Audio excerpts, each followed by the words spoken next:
este corazón que no encuentra reposo si no es contigo. Ven, te necesito para que le des sentido a este corazón que no encuentra reposo si no es contigo. En su casa para alabarle, para engrandecer su nombre, y tenemos la ocasión de hacerlo a través del himno número 1, que dice: solo a ti, Dios y Señor, adoramos, gloria y honor solo a ti tributamos, solo a Cristo nuestra luz acudimos, y tan solo por tu cruz te pedimos, por su cruz te pedimos. Vamos a ponernos en pie y vamos a cantar con alegría este himno número 1.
Sí, Padre, como acabamos de cantar, solo a ti queremos dar la gloria, la honra, porque tú, Señor, has venido a nuestro encuentro y en tu Hijo Jesucristo nos has salvado.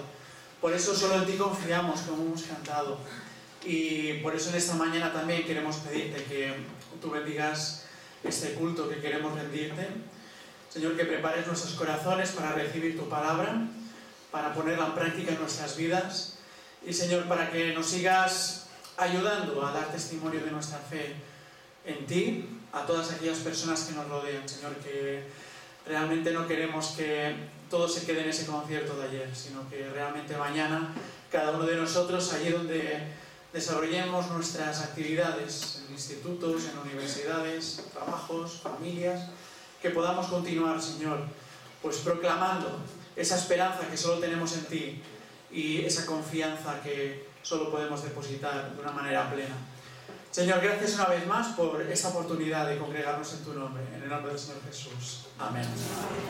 Muy bien, os invito a sentaros y abrir vuestras Biblias en un salmo que conocéis perfectamente, pero que nos habla de esa confianza en el Señor del salmista David. Es el Salmo 23, casi que podríamos decirlo de memoria, pero vamos a recordar esas palabras que también nos inspiran a nosotros en toda situación, en todo momento de nuestra vida, sea complicado el momento, sea menos complicado, pero como el salmista depositó su confianza en el Señor y como nosotros también debemos continuar confiando en Él en todo momento. Y dice David, y podemos decir cada uno de nosotros también, que el Señor es mi luz, que el Señor es mi pastor, que nada nos falta. En lugares de delicados pastos me hace descansar, junto a aguas de reposo me pastorea, conforta mi alma, me guía por sendas de justicia por amor de su nombre. Aunque ande en valle de sombra de muerte, no temo mal alguno, porque tú estás conmigo. Tu vara y tu cayado me infunden aliento. Aderezas mesa delante de mí, en presencia de mis angustiadores. Unges mi cabeza con aceite, mi copa está rebosando. Ciertamente, el bien y la misericordia me seguirán todos los días de mi vida, y en la casa de Yahvé moraré por largos días. Fijaos que he utilizado la primera persona. En nuestras traducciones dice Jehová es mi pastor, nada me faltará. Pero en el original encontramos que el sentido de este verbo es un presente continuado. Es algo que ya podemos disfrutar ahora y que apunta a esa esperanza de futuro también.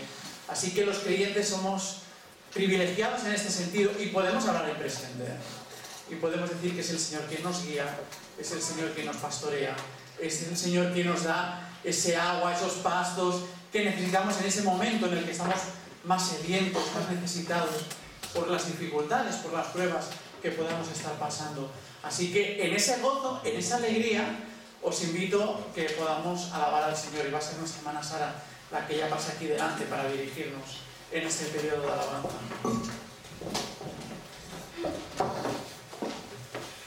Hola, buenos días. Me gustaría empezar con este periodo de alabanza con el cántico número 9 de los libritos, Mi Cristo, mi Rey.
con Juan 15, del 12 al 17, que dice así: este es mi mandamiento, que os améis unos a otros como yo os he amado. Nadie tiene mayor amor que este, que uno ponga su vida por sus amigos. Vosotros sois mis amigos, si hacéis lo que yo os mando. Ya no os llamaré siervos, porque el siervo no sabe lo que hace su señor, pero os he llamado amigos, porque todas las cosas que oí de mi Padre os las he dado a conocer. No me elegisteis vosotros a mí, sino que yo os elegí a vosotros, y os he puesto para que vayáis y llevéis fruto, y vuestro fruto permanezca, para que todo lo que pidierais al Padre en mi nombre, Él os lo dé. Esto os mando, que os améis unos a otros. El Señor nos lo dice bien claro, que debemos amarnos los unos a los otros como Él nos ama a nosotros. Él es nuestro amigo, Él sacrificó su vida por nosotros. No tenemos que sacrificarnos físicamente por otro amigo, pero sí lo podemos hacer de otras formas, como el escucharlo, el ayudarlo, el alentarlo, como dar todo lo que podamos a esa persona. Si hoy, por ejemplo, tenemos un amigo que necesite todo nuestro apoyo, todo nuestro amor, lo que tenemos que hacer rápidamente es dar todo lo que tengamos, porque eso es el ser un verdadero amigo, ¿no? Solo Jesús nos enseñó la verdadera amistad que es con Dios y nos invitó a vivir esa relación como una maravillosa aventura, ¿no? Por eso nos reveló su voluntad, nos dio a conocer sus deseos mediante toda su palabra y nos invitó a ser grandes amigos. Nosotros tenemos una gran oportunidad que es única de estar en su presencia. Él tomó la decisión de amarnos y morir por nosotros y vivir con Él por siempre. Nosotros tenemos la oportunidad de aceptarlo o de rechazarlo, pero Él nos lo da a conocer. Entonces os quiero dejar estas preguntas. ¿Queréis tener esta relación de amistad con Jesús? ¿Queréis disfrutar plenamente de su presencia? Quiero seguir con la canción de Príncipe de Paz que saldrá reflejada.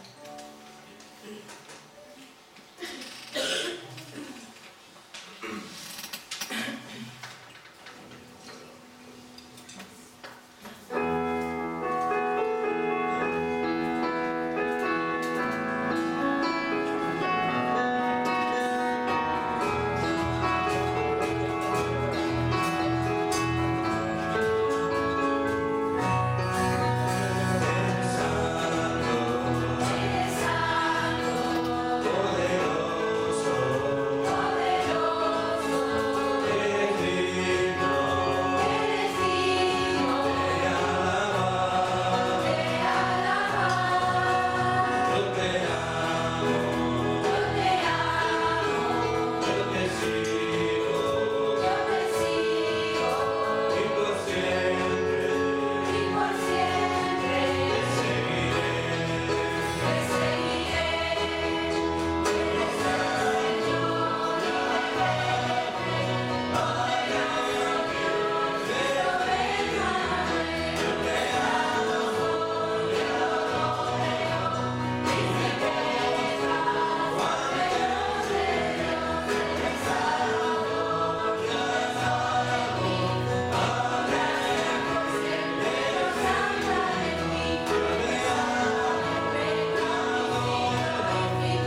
cantemos otra canción que va a salir reflejada, que es la de Tu mirada, y quiero que la hagamos personalmente y como si fuese una oración y con plena paz.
Que tu mirada puesta en ti me llena de tu paz.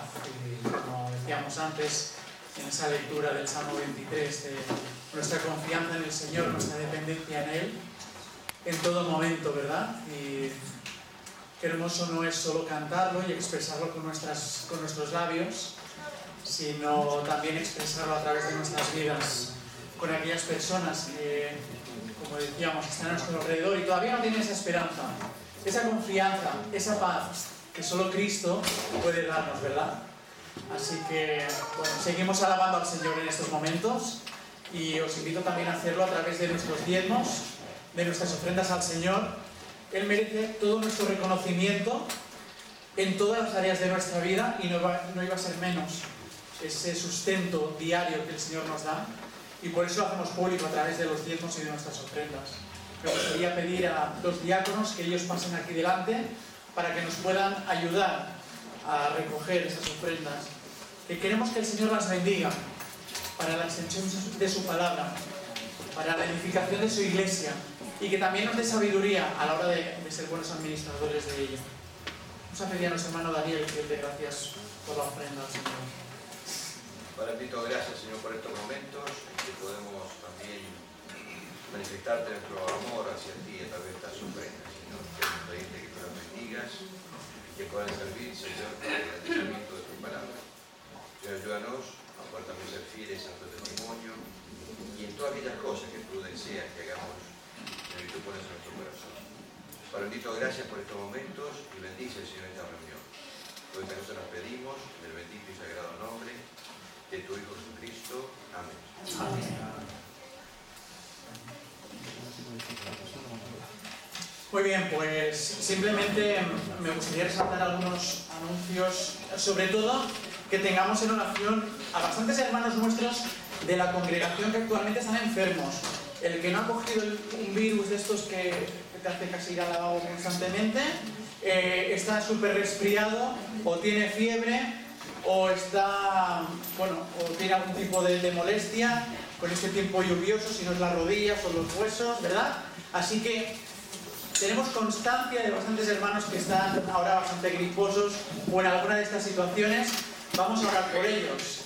Pero también vamos a dar gracias al Señor y a seguir orando por nuestro hermano Moisés, porque él esta semana ha tenido un pequeño susto, ha tenido una arritmia, así que bueno, ya ha sido controlado. Él está con nosotros en esta mañana, así que es todo un roble, pero la salud pues a veces se resiente, así que damos gracias al Señor porque hay buenos doctores que el Señor utiliza para que den esos diagnósticos, pero vamos a seguir orando para que el Señor le siga dando salud. Luego también deciros que, como decíamos al principio, que ayer nos pudimos gozar tremendamente con ese concierto que tuvimos en la universidad, en ese aula magna del Campus Cataluña. La verdad es que estamos gozosos porque el Señor ha respondido a nuestras oraciones en relación a esa asistencia. Estaba la sala llena, pero también a invitaciones personales que pudimos hacer y que aceptaron. Otras no. Yo diría que muchas otras no, pero no nos vamos a fijar en esas, sino que nos vamos a fijar en las que vinieron. Así que yo, por ejemplo, tuve la ocasión de que viniera una compañera mía de trabajo y la verdad es que estaba emocionada, estaba muy contenta por el concierto. Mañana tendré la oportunidad en el desayuno de seguir comentándolo, pero seguro que tú también puedes tener esa oportunidad de seguir comentando lo que les pareció ese concierto y de esa manera también pues seguir profundizando en lo que el Señor quiere para sus vidas. Así que seguimos orando para que el Señor, como decíamos antes, siga trabajando en cada uno de esos corazones y puedan también entender que sin el Señor nuestras vidas no tienen sentido ni dirección. Y ojalá el Señor nos permita ver frutos. La verdad es que de esas encuestas hubieron algunas personas, unas 14 o 15, que dieron sus datos porque estaban interesados en la persona de Jesucristo y en seguir informadas sobre las actividades. Así que bueno, a veces pensamos que uno predica en el desierto, pero el Señor nos dice que lo que tenemos que hacer es sembrar, y es el que da el fruto, y a veces se nos olvida esa segunda parte. Así que seguimos sembrando y no desmayando, sino todo lo contrario. Tenemos la radio, ese programa que a veces pensamos, bueno, ¿lo escuchará alguien? Pues seguramente, claro que lo escuchan. Lo que pasa es que a veces no vemos ese fruto, ¿no? Y a veces pensamos que la cosa nos sigue adelante. Pero también tantas actividades que podemos hacer como iglesia, que estamos preparando para Navidad, por ejemplo, en la fiesta de Navidad, que será por la tarde, como cada año, a las 6, pues también van a acompañarnos muchas personas que no son cristianas, que no han dado un paso de fe por el Señor. Otra oportunidad que vamos a tener, como tantas otras, ¿no? Así que seguimos orando en este sentido. Y por último, bueno, deciros que todo lo demás está aquí bien explicado y espero que en casa lo podáis leer con detenimiento. Por último, también íbamos a contar con una presentación en esta mañana sobre Operación Niño de la Navidad, que es esa caja que hacemos cada año. Ya llevamos 2 años, creo. Bueno, no, vale, nos están haciendo así que el vídeo se puede ver. Vamos a ver el vídeo en primer lugar y después, rápidamente, daremos algunas instrucciones en relación a estas cajas de cuándo hay que traerlas. Hola amigos de Operación Niño de la Navidad, estamos en Annobón, Guinea Ecuatorial, una pequeña isla de África preciosa con paisajes espectaculares, unos 1000 kilómetros al sur de Malabo. Annobón es uno de esos rincones de África más necesitados del mundo, donde la ayuda humanitaria apenas llega y donde su población sobrevive con lo mínimo.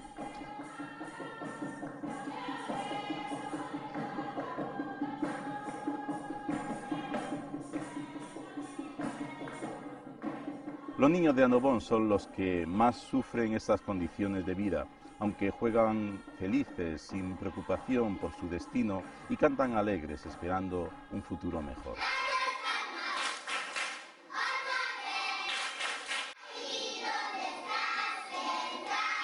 La misión de Operación Niño de la Navidad es llegar a los niños más necesitados del mundo. Por eso hemos venido hasta aquí, para compartir con estos niños el amor de Dios, con las cajas de zapatos recogidas en España llenas de regalos, material escolar, de higiene personal, con ropita, caramelos y juguetes.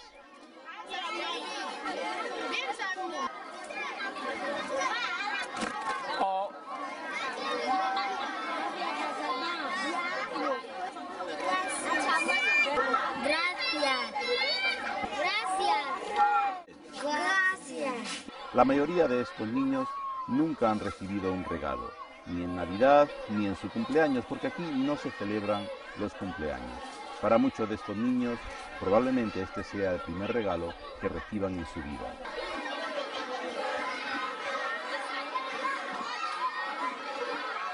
En general aquí los niños no reciben regalos, ya sea cumpleaños, porque no es costumbre celebrarlo. En los cumpleaños aquí no se celebra, ni tampoco en Navidad, y no hay costumbre de dar regalo a los niños, ni a los mayores tampoco.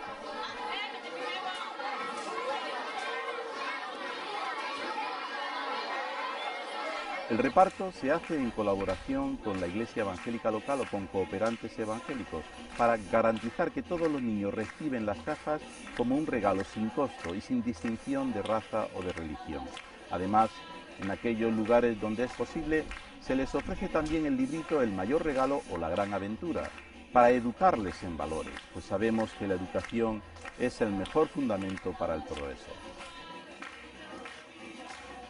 Cajas han tenido una gran significación para nosotros, tanto como la iglesia y el pueblo de Annobón en general, y en especial los niños que han recibido los regalos hoy. Y estos regalos demuestran el regalo de Dios, el gran regalo de Dios que ha tenido para nosotros, a toda la humanidad, a través de su Hijo Jesucristo. Operación Niño de la Navidad puede llevar a cabo su labor gracias a vuestra generosidad y colaboración. Son vuestras cajas las que marcan la diferencia y cambian la historia de los niños más necesitados del mundo para siempre. Muchas gracias y que Dios os bendiga. Gracias. Gracias.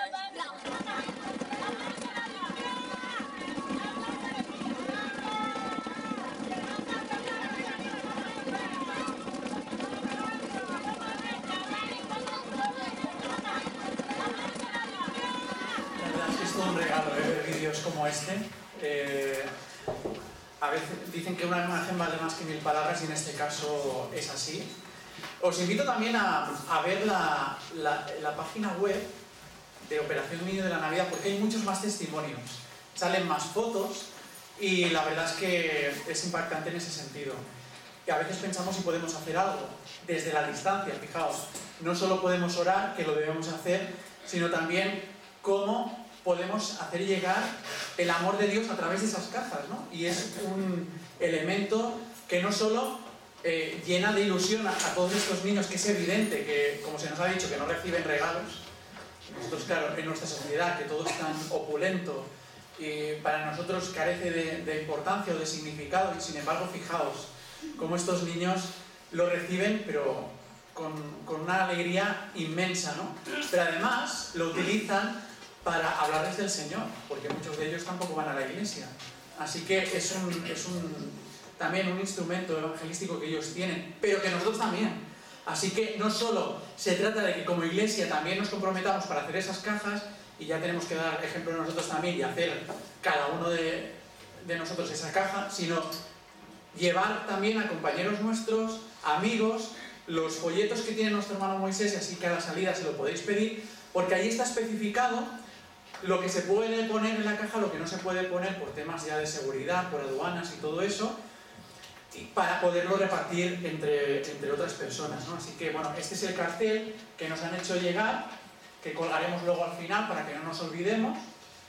Luego también, este es el folleto, que es muy parecido a cada año, por no decir que es el mismo. Aquí podéis escoger si queréis hacer la caja para un niño o para una niña y a qué edad va dirigida esa caja.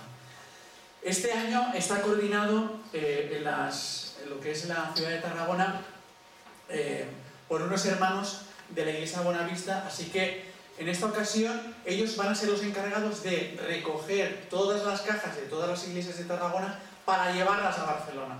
Así que se ha centralizado para poderlo llevar allí. ¿De acuerdo? Así que también es una bendición en ese sentido. Por lo tanto, el último día que podemos traer las cajas es el domingo día 2. Solo tenemos 2 semanas esta vez. Normalmente era hasta el día 12 o 15 de diciembre, pero en esta ocasión, para que las cajas puedan llegar a tiempo, es necesario que como último día, el domingo día 2, traigamos esas cajas. Así que da tiempo suficiente, 2 semanas, para prepararlas y para invitar a otras personas a que las hagan. No es complicado. A veces cuanto más tiempo tenemos, menos lo hacemos y lo dejamos todo para última hora. Hay tiempo suficiente y espero que podamos aprovecharlo para hacer nosotros las cajas, pero para invitar a otras personas. Como digo, nuestro hermano Moisés es el que tiene los folletos y espero que podamos comprometernos también con esta tarea que también es evangelística, ¿no? Me gustaría de todas maneras que un hermano nuestro pudiera orar ahora por la predicación de la palabra, pero también vamos a aprovechar para orar por estos niños, que no conocemos sus nombres, pero que van a recibir estas cajas. Así que vamos a orar y pediría, pues, por ejemplo, a nuestro hermano Vicente, si tú quieres orar al Señor.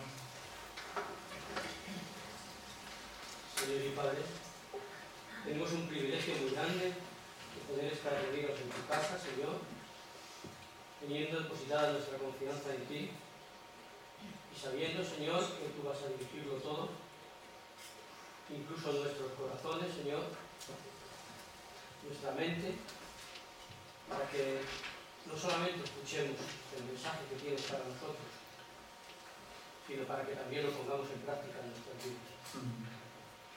Y estamos convencidos, Señor, de que, aunque por nosotros mismos no podemos, pero que gracias al poder del Espíritu Santo de nuestras vidas, sí que va a ser posible hacer carne, Señor, esa palabra tuya.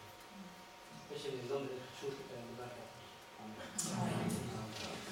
Por último, deciros también que dentro del sobre recordar que hay un sobre para poner un donativo de 5 euros, porque es lo que cuesta el que lleguen esas cajas, ese transporte, ¿no? Es optativo, pero es orientativo también. Los 5 euros a mí me suena de otros años, por eso lo he dicho. Aunque es optativo, evidentemente, si alguien quiere poner más o no puede poner tanto, pues tampoco es una exigencia, ¿vale? Pero sí que, evidentemente, las cajas no llegan solas. O sea, todo tiene un coste, ¿no? Y tenemos que ser conscientes de ello. Abrimos nuestras Biblias. Como veréis en la portada del boletín, la predicación lleva por título Necesidad Universal de Salvación y está basada en el texto de Romanos capítulo 3, versículos del 9 al 24. Vamos a hacer esta lectura. En esta mañana la predicación de la palabra está a cargo de nuestro hermano y pastor Josué y él pues nos ha pedido que hagamos esta lectura. Vamos a estar atentos a ella. Dice, capítulo 3 de Romanos, a partir del versículo 9, ¿qué pues? ¿Somos nosotros mejores que ellos? En ninguna manera. Pues ya hemos acusado a judíos y a gentiles que todos están bajo pecado. Como está escrito, no hay justo ni a uno. No hay quien entienda. No hay quien busque a Dios. Todos se desviaron a una, se hicieron inútiles. No hay quien haga lo bueno, no hay ni siquiera uno. Sepulcro abierto es su garganta, con su lengua engaña. Veneno de áspides hay debajo de sus labios. Su boca está llena de maldición y de amargura. Sus pies se apresuran para derramar sangre. Quebranto y desventura hay en sus caminos, y no conocieron camino de paz. No hay temor de Dios delante de sus ojos. Pero sabemos que todo lo que la ley dice, lo dice a los que están bajo la ley, para que toda boca se cierre y todo el mundo quede bajo el juicio de Dios. Ya que por las obras de la ley ningún ser humano será justificado delante de él, porque por medio de la ley es el conocimiento del pecado. Pero ahora, aparte de la ley, se ha manifestado la justicia de Dios, testificada por la ley y por los profetas. La justicia de Dios por medio de la fe en Jesucristo, para todos los que creen en Él, porque no hay diferencia. Por cuantos todos pecaron y están destituidos de la gloria de Dios, siendo justificados gratuitamente por su gracia, mediante la redención que es en Cristo Jesús. Que el Señor bendiga su palabra en nuestros corazones, y sin más ya vamos a dar paso a nuestro hermano.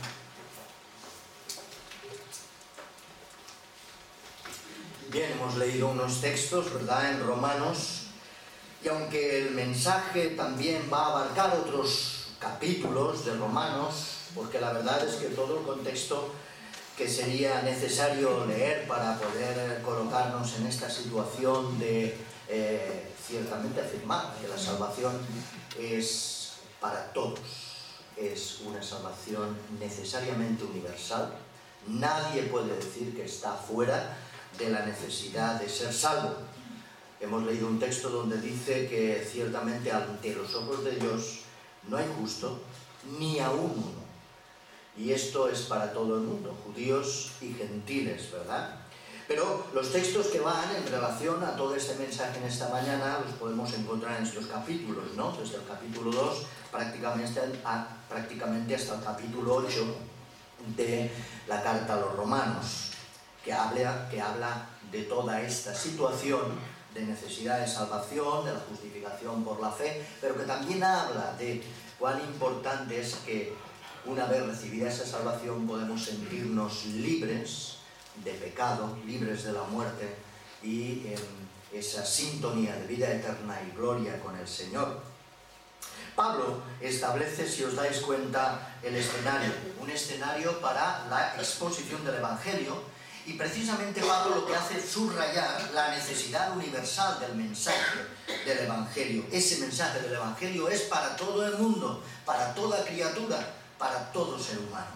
Y esto es así, porque hemos leído que no hay justo ni aún uno. Y se nos afirma, por lo tanto, que la humanidad está en bancarrota moral ante Dios. Ante Dios estamos en bancarrota.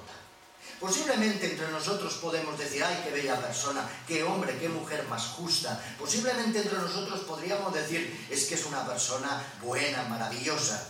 Pero ese no es el tema. El tema es cómo está el hombre ante Dios. Y cómo está el hombre en relación con Dios cuando se pone frente a Dios. Y la verdad es que cualquier justicia humana ante los ojos de Dios es un trapo de inmundicia.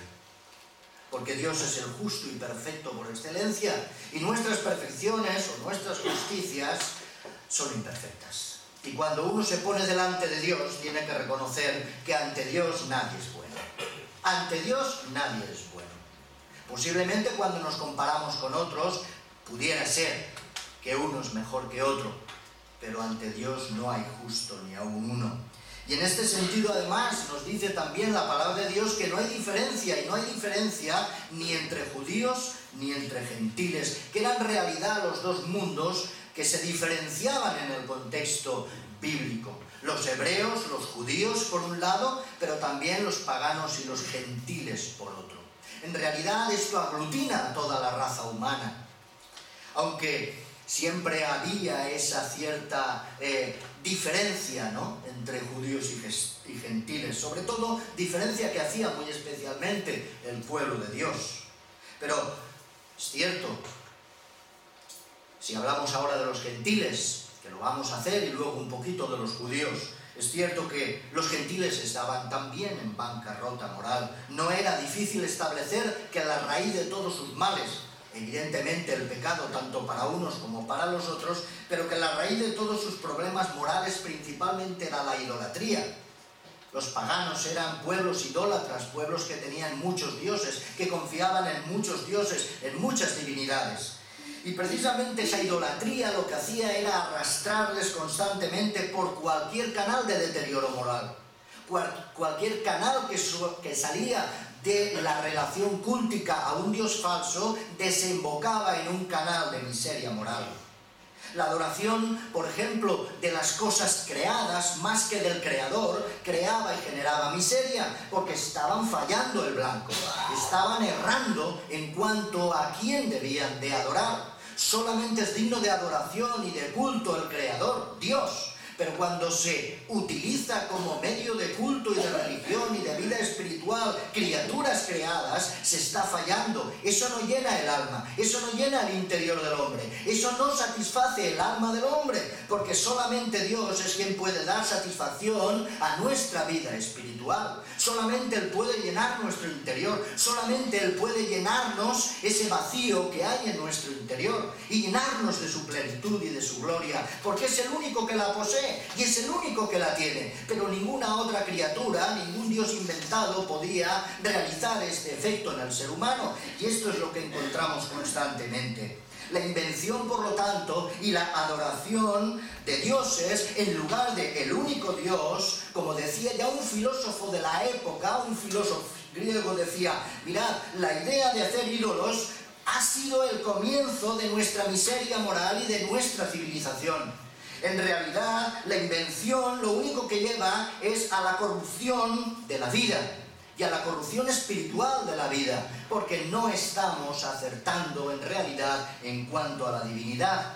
Todas las demás desviaciones habían surgido por el seguimiento, por lo tanto, y el culto que daban a sus ídolos, a sus dioses falsos, incluyendo, claro, en particular, también aquellas perversiones sexuales que vivía el mundo pagano, y que esto, precisamente a los ojos de los judíos, representaba el rasgo más ofensivo de conducta pagana que un ser humano podía tener. Los mismos judíos juzgaban esas actitudes paganas y las despreciaban y los alejaban de su entorno. Pero todo esto, lo único que observamos es que es un hombre que abandona a Dios.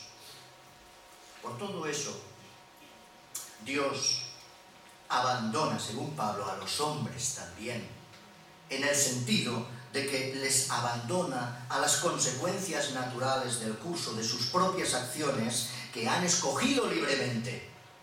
Y así les iban las cosas. O así nos van las cosas cuando también nosotros nos alejamos de Dios y queremos actuar según las consecuencias naturales del curso de nuestras acciones o de nuestras propias vidas, cuando creemos que esa es la auténtica libertad. Y en realidad lo único que se convierte es un libertinaje que nos arrastra a la perdición.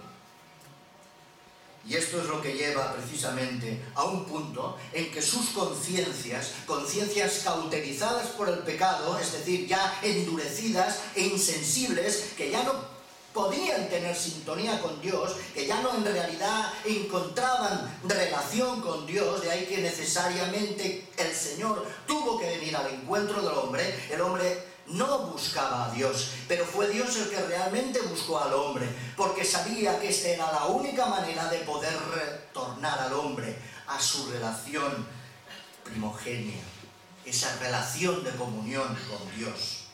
Pues bien, esa relación donde esas conciencias insensibles del hombre carnal, del hombre en pecado, lo único que hacían era sí, seguramente complacer su propio comportamiento, y además de complacer su propio comportamiento de acuerdo a los instintos básicos y a veces naturales y de pecado en los que vivía, ellos mismos desarrollaban sistemas filosóficos, morales, para poder, por otra parte, autojustificarse. Y esto es lo que siempre ha hecho el hombre. intentar autojustificarse y no reconocer que está perdido, y no reconocer que necesita del arrepentimiento de Dios, y no reconocer que necesita volverse a Dios. No, yo creo mis argumentos, yo creo mis ideas, mis filosofías para autojustificarme y me quedo tan tranquilo. Y la conciencia está adormecida. Pero en realidad encontramos aquí que la palabra de Dios no absuelve en ningún momento la culpabilidad del hombre, por mucho que quiera autojustificarse. Ya podemos justificarnos lo que queramos, pero Dios no nos absuelve por muchos argumentos, por muchas justificaciones y por muchas ideas que podamos desarrollar.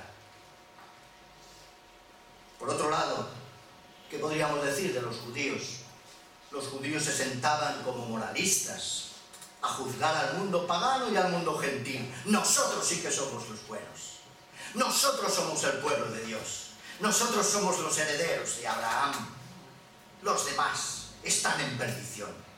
Pero nosotros somos un linaje escogido, somos privilegiados. Se sentaban a condenar y a juzgar a todos aquellos que no pertenecieran a su pueblo. Y ellos mismos, los judíos, no estaban en la mejor posición que los demás, no estaban en mejor posición que los gentiles, porque su responsabilidad no se daban cuenta que era todavía mucho mayor en relación con la responsabilidad que los gentiles pudieran tener con Dios. ¿Por qué? Pues muy sencillo, los judíos precisamente habían recibido el conocimiento de Dios. Habían recibido no solo las obras de la creación, no solamente la revelación general, no solamente habían recibido la voz interior de la conciencia, sino que además habían recibido una revelación especial, habían recibido la palabra de Dios, habían recibido la ley, habían recibido las enseñanzas de Dios y por lo tanto su responsabilidad era mucho mayor que la de los demás. Ellos que se creían tan bonitos y tan guapos estaban afeados tanto como los gentiles ante Dios. Y aquí encontramos precisamente un pueblo que no guardaba la ley. Una ley que habían recibido de Dios. Y por eso se convertían en tan culpables como los otros. Los gentiles es verdad que regulaban sus vidas mediante el limitado sentido del bien y del mal que tenían por naturaleza, ¿verdad? Grabado en sus corazones. Pero la verdad es que dice la Escritura que parece ser que estos merecerían mayor aprobación ante Dios que los propios judíos. Porque los judíos tenían un completo conocimiento de Dios que no tenían los demás. Y aún así fracasaban en vivir de acuerdo a ese conocimiento de Dios. Porque el pecado seguía arrastrándoles a no poder cumplir con la ley, a no poder cumplir con los mandatos de Dios. El pecado estaba enseñoreándose en sus corazones. El pecado les tenía esclavizados y no podían cumplir la ley de Dios. Y fracasaban en su relación con Dios constantemente, como vemos en el Antiguo Testamento. Y a pesar de todos esos privilegios religiosos que recibió el pueblo de Israel en el transcurso de la historia, los judíos estaban tan corruptos moralmente ante Dios como los gentiles. De ahí que Pablo diga, mirad, no hay diferencia por cuanto todos pecaron y están destituidos de la gloria de Dios. Y ese todo se refiere tanto a judíos como a gentiles. Ahora bien, es evidente que ante esa situación de declive y deterioro y corrupción moral, había solamente planeado y diseñado por Dios un plan único de salvación para todos los hombres, para toda la raza. Y ese plan es universal. Ese plan es un plan que quiere alcanzar a todas las naciones, a todos los pueblos. Si hay alguna posibilidad de salvación, tanto para los judíos como para los gentiles, hoy para todos nosotros esta de basarse no en los logros humanos de carácter ético, sino sobre todo en la gracia de Dios. Y es lo que el apóstol Pablo, en el desarrollo doctrinal de Romanos, magistralmente desarrollará en su pensamiento teológico. La gracia de Dios. Y recogiendo al profeta Habacuc dirá, el justo por la fe vivirá. De hecho, Lo que tanto judíos como gentiles necesitaban igualmente es conseguir que el registro de sus pecados pudiera ser borrado. Pero solamente podía ser borrado ese registro de pecados por la amnistía divina. Y así, como la certeza, por otra parte, de la aceptación por parte de Dios, de toda criatura, pero no por los méritos propios o personales de esas criaturas, sino por la misericordia espontánea de Dios, la gracia de Dios a los hombres. Y Dios ha provisto precisamente lo necesario para ello. Y lo preparó en Cristo Jesús, lo preparó en su Hijo unigénito para poder cumplir tal necesidad que nosotros no podíamos cubrir. Gracias a su obra redentora, el hombre puede ahora quedar libre de toda acusación ante Dios, justificados por la fe. No porque seamos justos y perfectamente buenos, sino porque precisamente el Señor nos ve con ojos de justicia en base a los méritos de su Hijo Jesucristo, que pagó por nosotros en la cruz. Libres de toda acusación. ¿Quién nos hace libres? Cristo. Si yo os hiciere libres, verdaderamente seréis libres. En el Evangelio Cristo se nos presenta como aquel que mediante su sacrificio de sí mismo y de su propia muerte paga completamente por nuestros pecados. Los beneficios de la expiación conseguida solamente pueden apropiarse por la fe. No se puede uno apropiar de esa salvación por ningún otro medio. No hay dinero que pueda pagarla, no hay obra que pueda alcanzarla.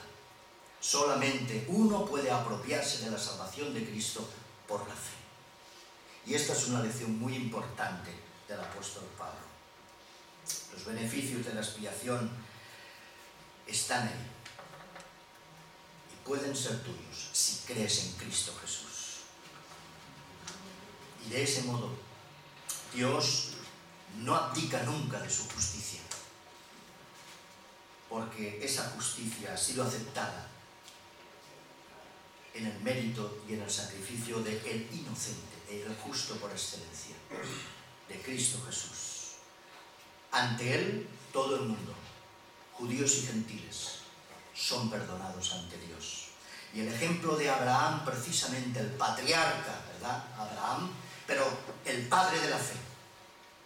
Así debemos de conocer a Abraham. El resultado instructivo de la vida de Abraham está precisamente en esto, porque fue mediante la fe que alguien como él obtuvo la aceptación de Dios. Si fue acepto Abraham a los ojos de Dios, fue por la confianza que Abraham puso en Dios. Dice la Escritura en Génesis 15:6 que Abraham creyó en Dios. Y esto le fue contado por justicia. Le fue contado por justicia. La fe le justificó. Mucho antes de ser circuncidado, como los judíos pensaban, mucho antes de cumplir la ley, fue aceptado por Dios por la fe.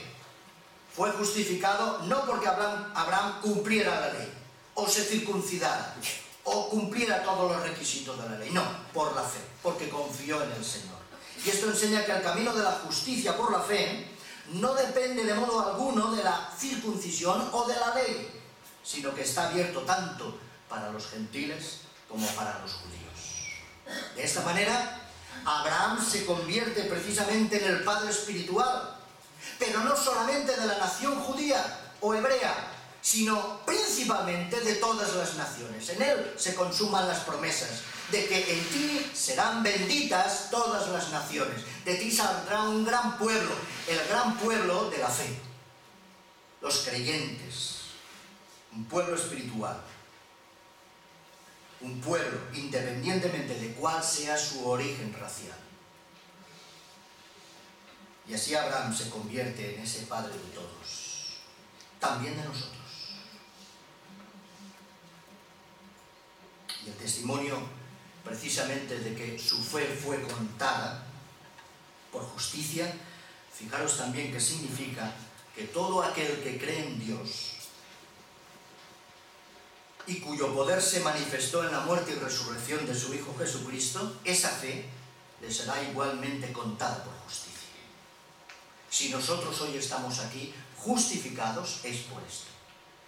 Si estamos aceptos por Dios, si hemos salido del conflicto del pecado y hemos establecido paz con Dios y comunión con el Señor, y podemos ser hermanos los unos de los otros y sentirnos en comunión y pertenecer a una familia espiritual, al pueblo de Dios, la Iglesia, es precisamente por este fenómeno. Porque nos ha sido contada justicia en la fe, en Cristo Jesús. ¿Y esto qué produce? No solamente la salvación de vida eterna, y no solamente la paz con Dios, ¿verdad? El misterio de la reconciliación, sino además produce libertad del pecado. Somos liberados del pecado. Los creyentes en Cristo entran, por lo tanto, en una nueva etapa, en una nueva vida. Hemos nacido de nuevo, decimos muchas veces. Los que hemos muerto al pecado, dirá Pablo entonces, ¿cómo viviremos aún en él? Esto es algo que le sorprendía tremendamente al apóstol Pablo. ¿Cómo es posible que si hemos sido liberados del pecado, cómo es posible que si hemos nacido de nuevo, cómo es posible que si ahora pertenecemos a una nueva familia y nuestro Señor ya no es el pecado, sino Cristo, cómo es posible que todavía nos movamos en el pecado y vivamos en el pecado? Como dice en Romanos 6:2.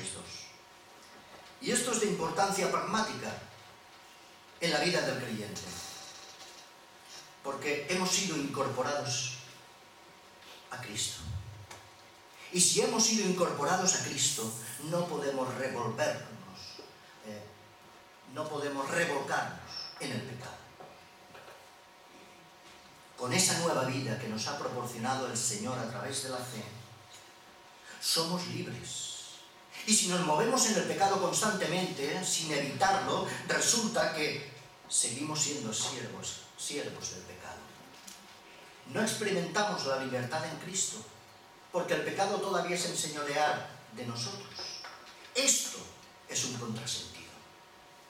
Es un contrasentido, ¿verdad? No podemos estar esclavizados por el pecado, como antes estábamos. Ha habido un cambio, ha habido un nuevo nacimiento. El creyente cristiano ha recibido la emancipación del pecado en Cristo Jesús y somos libres para no pecar. Es verdad que pecamos muchas veces. Nuestra naturaleza humana aflora muchas veces, pero esto es una derrota del cristiano. Somos libres para no pecar. La victoria en Jesús está en no pecar, en vencer la tentación, en seguir adelante en el camino que Él nos ha trazado.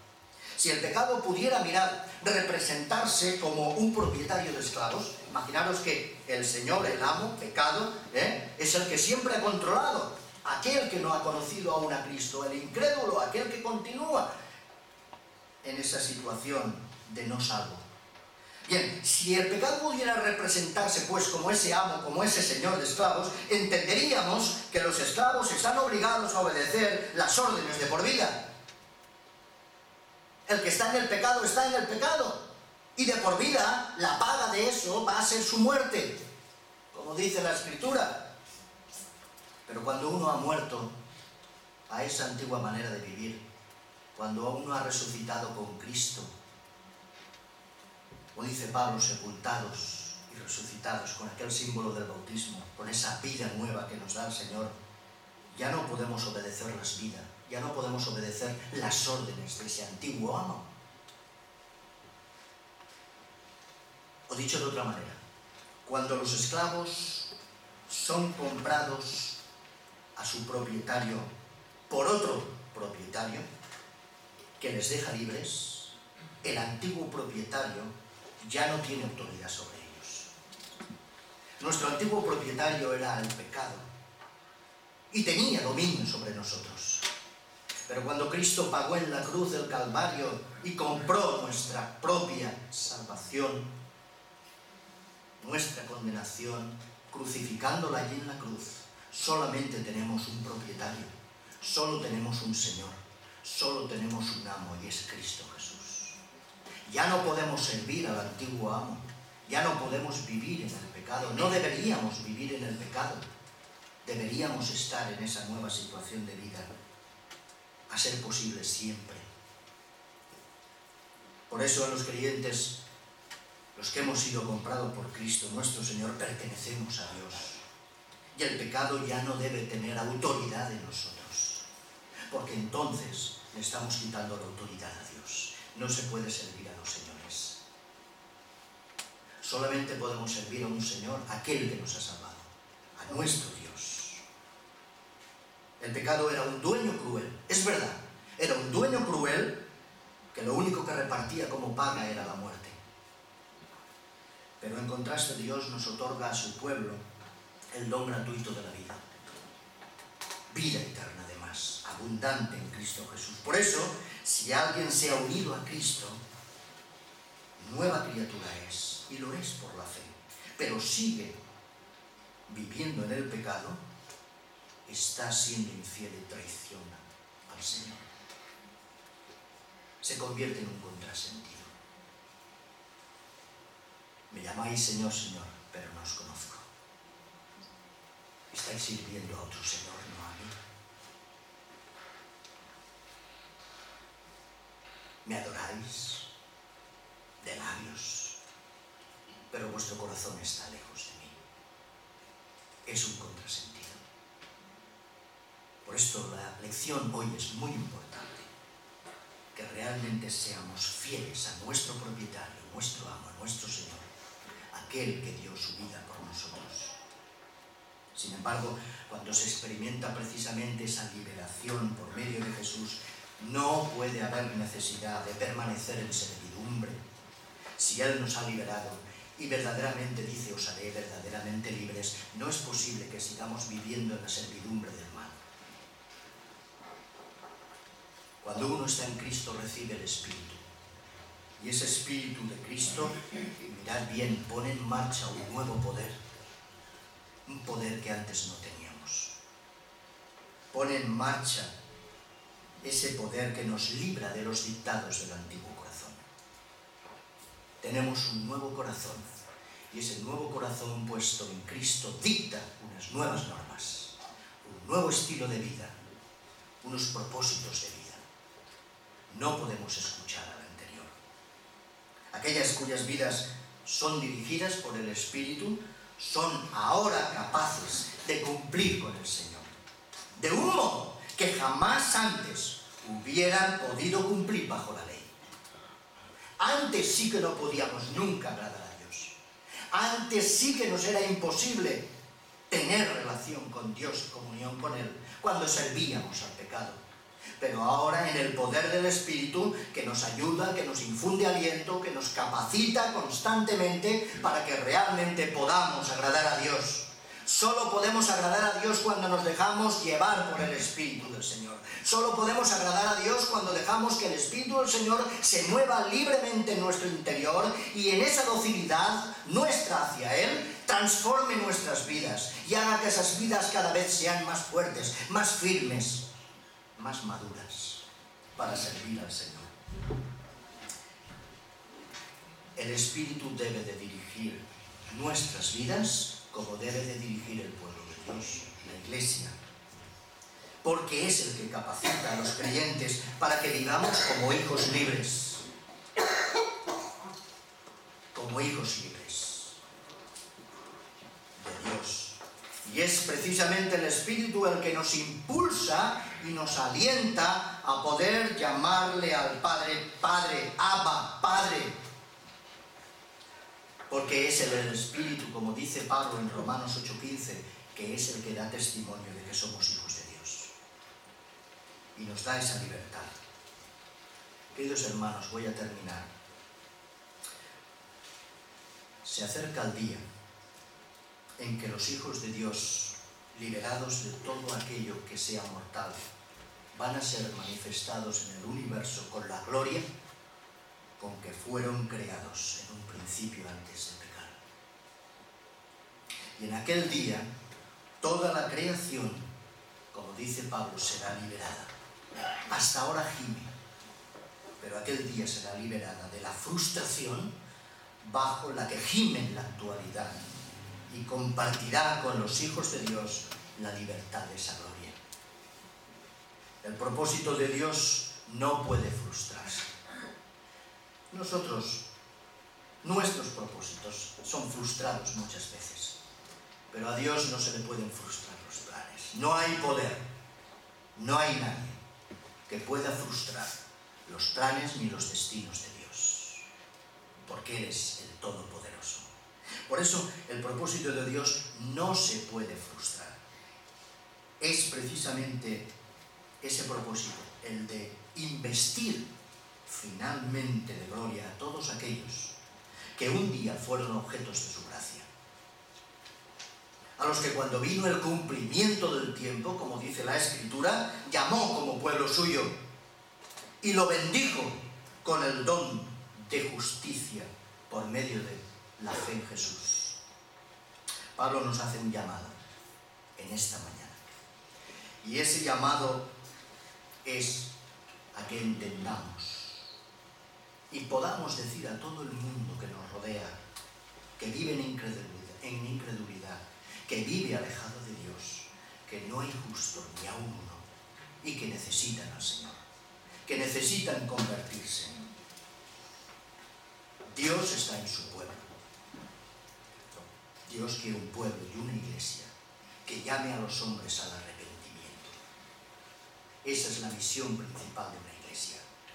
Llamar a los hombres al arrepentimiento para que puedan encontrar libertad de pecado y salvación en Él.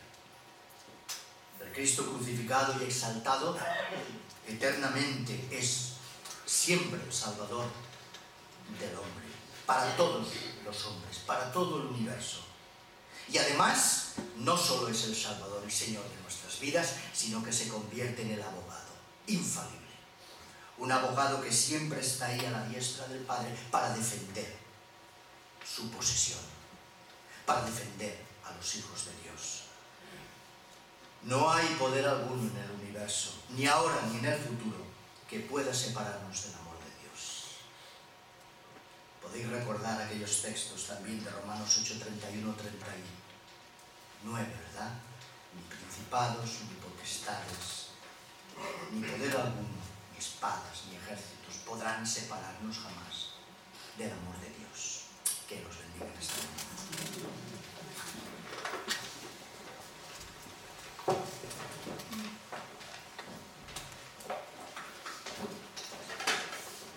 Damos gracias al Señor por la claridad de la exposición de la palabra y porque nos sigue retando, ¿verdad?, a todos nosotros a examinarnos y a reconocer que no somos justos, aunque lo pretendamos, y que necesitamos la dirección del Señor en nuestras vidas.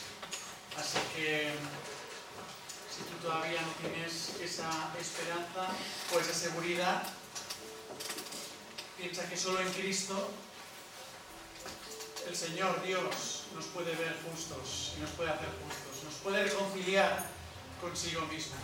Así que volvemos a tener una nueva oportunidad en estos momentos, aquellos que ya hemos dado público testimonio de nuestra fe en Jesucristo, bajando a las aguas del bautismo, pues de poder dar gracias al Señor, porque el justo, el perfecto, dio su vida por cada uno de nosotros, por toda la humanidad.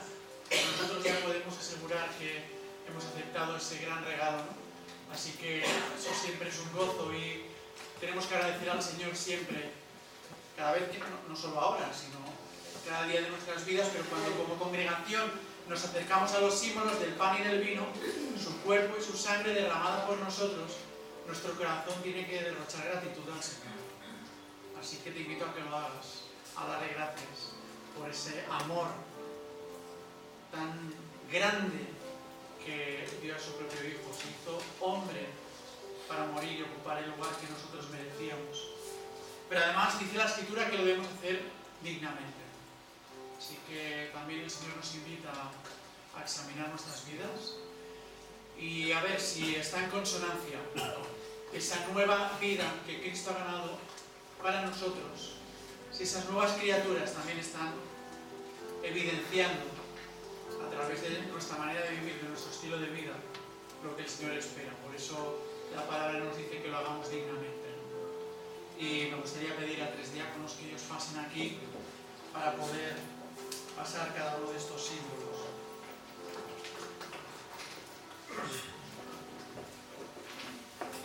En primer lugar, en aquella cena en la que estaba el Señor Jesús con sus discípulos, lo que hizo fue coger un trozo de pan, lo partió y lo repartió entre ellos para que recordasen que su cuerpo iba a ser crucificado, iba a ser partido y crucificado por nosotros. Vamos a pedir a nuestro hermano Miguel que dé gracias por este símbolo del pan. Señor, queremos darte gracias porque a pesar de que no merecemos absolutamente nada, Señor, como hemos oído, solamente tu gracia nos ha acercado a ti, Señor, y nos haces dignos, Señor, de poder sentarnos a tu mesa, Señor, de poder participar y recordar que fue tu muerte, Señor, en la cruz, Señor, la que nos está dando vida eterna a nosotros. Y te pedimos, Señor, que tú bendigas estos símbolos, Señor, que sean para edificación nuestra y gloria a ti. En el nombre del Señor Jesús. Amén. Digamos nosotros de la misma manera, recordamos lo que el Señor Jesús hizo en aquella cena con sus discípulos, partiendo el pan y repartiéndolo entre ellos.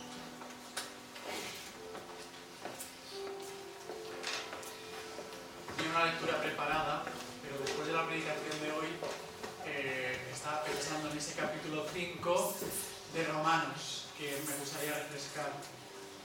Sí que lo conocemos de memoria, pero vamos a volver a leer aquel texto que conocemos muy bien, sobre todo el versículo 1, que nos dice que somos justificados pues por la fe, que es que tenemos paz para con Dios por medio de nuestro Señor Jesucristo, porque también tenemos entrada por la fe a esta gracia en la cual estamos firmes y nos gloriamos en la esperanza de la gloria de Dios. Y no solo esto, sino que también nos gloriamos en las tribulaciones, sabiendo que la tribulación produce paciencia, la paciencia prueba, y la prueba esperanza. Y la esperanza no avergüenza, porque el amor de Dios ha sido derramado en nuestros corazones por el Espíritu Santo que nos fue dado. Porque Cristo, cuando aún éramos débiles, a su tiempo murió por los impíos. Ciertamente apenas morirá alguno por un justo, con todo pudiera ser que alguno se atreviera a morir por el bueno. Pero Dios muestra su amor para con nosotros, en que aún siendo pecadores, Cristo murió por nosotros.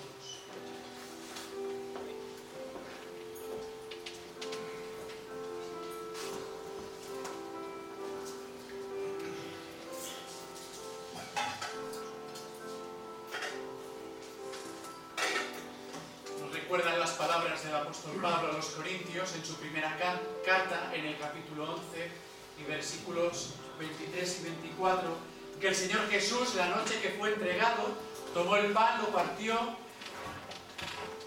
dio gracias diciendo: tomad, comed, esto es mi cuerpo que por vosotros es partido, haced esto en memoria de mí.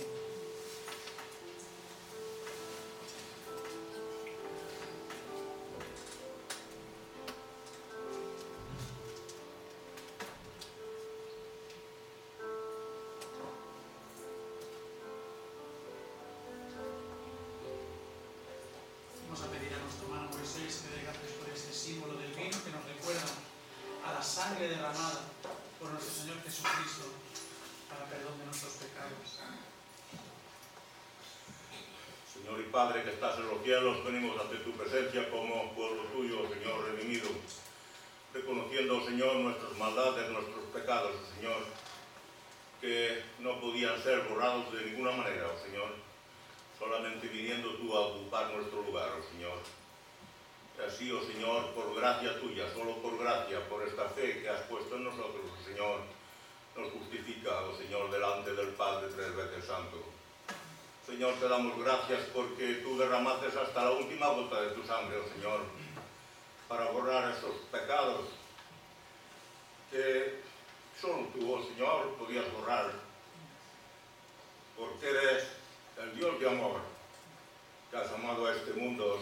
tal manera te has enviado a tu Hijo unigénito para que todo que en él crea, que en ti crea, oh Señor, que deposite su confianza, tenga vida eterna. Señor, bendice estos símbolos y haznos dignos de ser partícipes de ellos. En el nombre de Jesús te lo pedimos, dándote gracias. Amén.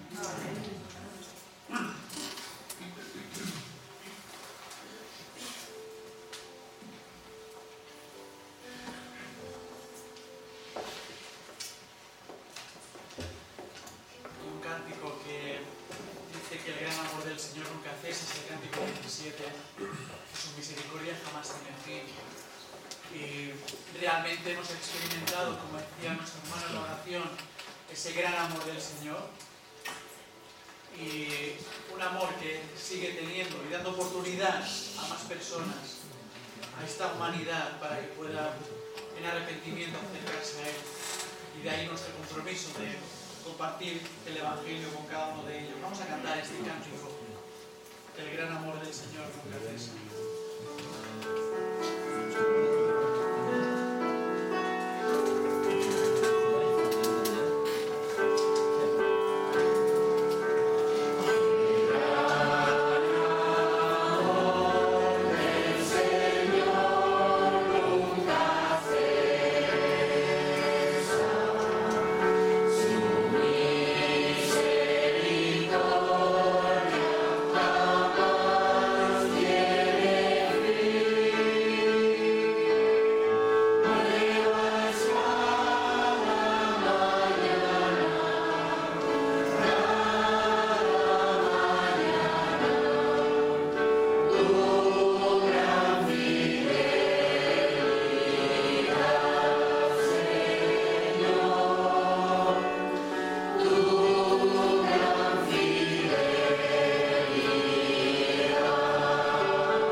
Bebed de ella todos en memoria de mí.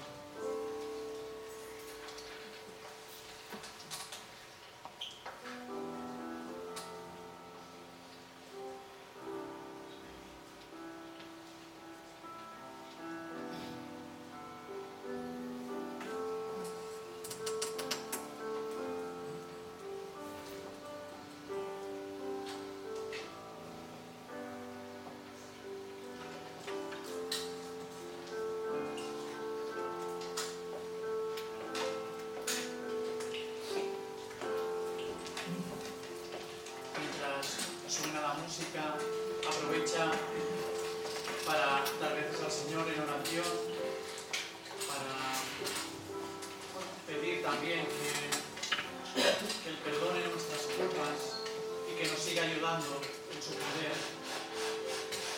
y en la libertad que Cristo nos da a vivir una vida que le agrade, de acuerdo con su voluntad.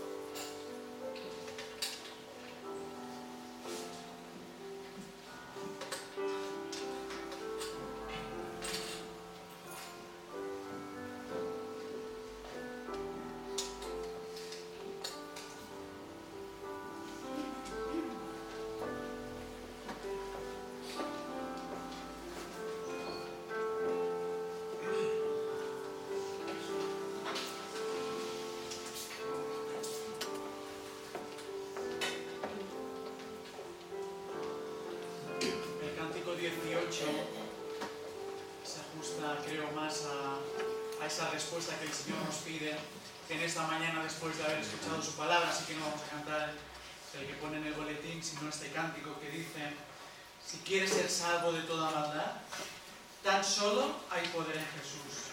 Si quieres vivir y gozar santidad, tan solo hay poder en Jesús. Hay poder, sí, sin igual poder en Jesús, que murió en la sangre que Él vertió. ¿Quieres ser libre de orgullo y pasión? ¿Quieres vencer toda cruel tentación? Tan solo hay poder en Jesús. Y realmente espero que la respuesta que demos todos a estas preguntas que formula este cántico sea afirmativa. Queremos realmente ser transformados por el poder del Señor. Y como dice la última estrofa, queremos servir a nuestro Rey y Señor. Vamos a ponernos en pie y acabamos.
Realmente hemos podido gozar en esta mañana de este culto.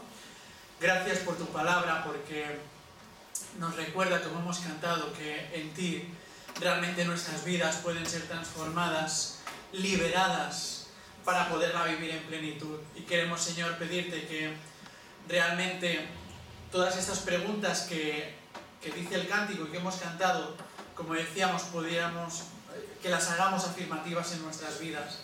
Aquellos que ya hemos dado testimonio de nuestra fe en ti, queremos, Señor, afirmar que queremos servirte. Y, Señor, que realmente nos utilices como instrumentos tuyos, no solo para la edificación de tu iglesia, sino también para transmitir y extender el Evangelio. Pero también, Señor, queremos que tú sigas tocando corazones, y si hay alguien entre nosotros que todavía no ha dicho que quiere tener una relación contigo, no lo dejes indiferente. Señor, que pueda dar también una respuesta afirmativa y que pueda decir que solo hay poder en ti. Gracias, Señor, porque tú sigues salvando, y queremos, Señor, que nos des ese privilegio de poder ver fruto en este sentido. Si hay alguien entre nosotros que realmente sienta esa necesidad de confesar, Señor, que se arrepiente de sus pecados y que quiere confiar en ti, que no se vaya sin decírnoslo, Señor, para que podamos gozarnos juntamente con ella. En el nombre del Señor Jesús. Amén. Vamos a sentarnos y agradecer al Señor todo.